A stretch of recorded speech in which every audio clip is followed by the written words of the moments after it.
One time, I parked it up in the drive, as you do, and then the following morning, my sister-in-law said, "Erum, come quick."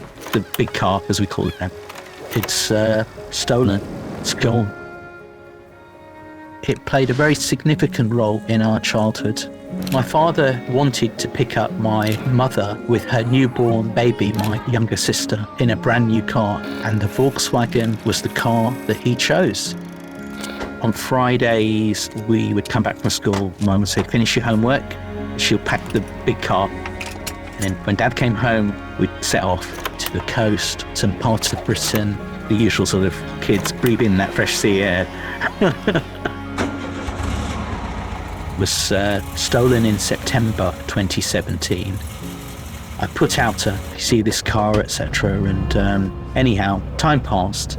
And then I saw the car. It looked like ours, but it was in a different colour.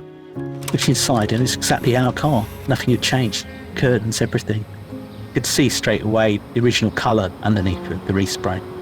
It was a miracle getting it back and getting everything done. Nobody could believe it. I really wanted to restore it for Dad. If you see the video, the sheer joy on his face, it was wonderful. I got extra blood in my body. That's fantastic. Dad saw that his beloved big car had to come back and be rescued. Whenever I put my hands on the same steering wheel, I feel still close to them, even though I've lost them both. It's a symbol of my parents and their love and the life of this family.